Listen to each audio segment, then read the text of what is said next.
35-ാം ദിവസം നോമ്പ് ധ്യാനത്തിലേക്ക് സ്വാഗതം. ത്യാഗം എന്ന വിഷയത്തെ അടിസ്ഥാനമാക്കി വിശുദ്ധ യോഹന്നാൻ്റെ സുവിശേഷം 12-ാം അധ്യായം 20 മുതൽ 28 വരെയുള്ള വാക്യങ്ങളിൽ നിന്നാണ് ഇന്ന് നാം ധ്യാനിക്കുന്നത്. ക്രിസ്തീയ ജീവിതത്തിൽ ഒഴിച്ചുകൂടാനാവാത്തതാണ് ത്യാഗം. കേവലം കഷ്ടതയ്ക്കും സഹനത്തിനും മേലാണ് ത്യാഗത്തിൻ്റെ സ്ഥാനം. അതൊരാൾ ഒരു ശ്രേഷ്ഠ ഉദ്ദേശ്യത്തോടെ മനഃപൂർവമായി ഏറ്റെടുക്കുന്നതാണ്. തൻ്റെ അടുക്കൽ വന്ന യവനന്മാരോടും ശിഷ്യന്മാരോടുമായി യേശു പറയുന്നത്, ഗോതമ്പ് മണി നിലത്തു വീണ് ചാകുന്നില്ലെങ്കിൽ അത് തനിയെ ഇരിക്കും, ചത്തുവെങ്കിലോ വളരെ ഫലം കായ്ക്കും എന്നാണ്. മണ്ണിൻ്റെ സാധ്യതകളിലേക്ക് എറിയപ്പെടണം. നിലത്ത് വീണ് ചാകുന്ന ഗോതമ്പ് മണി എന്നേക്കുമായി ഇല്ലാതാകുന്നില്ല.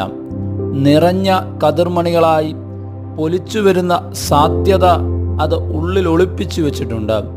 മൂഢ, നീ വിതയ്ക്കുന്നത് ചത്തില്ലെങ്കിൽ ജീവിക്കുന്നില്ല. കൊരിന്ത്യർക്കെഴുതിയ 1-ാം ലേഖനം 15-ാം അധ്യായം 36-ാം വാക്യത്തിൽ ഭാഗ്യവാനായ പൗലോസ്ലീഹ ഇപ്രകാരമാണ് പറഞ്ഞിരിക്കുന്നത്: ഹിറ്റ്ലർ എന്ന ഭരണാധികാരിയുടെ ക്രൂരതയ്ക്ക് ഇരയായി തീർന്ന ദൈവശാസ്ത്രജ്ഞനും ലൂതറൻ സഭയിലെ പട്ടക്കാരനുമായിരുന്നു ഡിട്രിച്ച് ബോൺഹോഫർ. നാസി പട്ടാളത്തിൻ്റെ കോൺസെൻട്രേഷൻ ക്യാമ്പിൽ നിന്ന് രക്ഷപ്പെടാനുള്ള സാഹചര്യം ഉണ്ടായിരുന്നുവെങ്കിലും തന്നോടൊപ്പം പിടിക്കപ്പെട്ടവരോട് ചേർന്ന് ക്രിസ്തുവിനു വേണ്ടി മരണം വരിച്ച മഹത് വ്യക്തിയാണ്.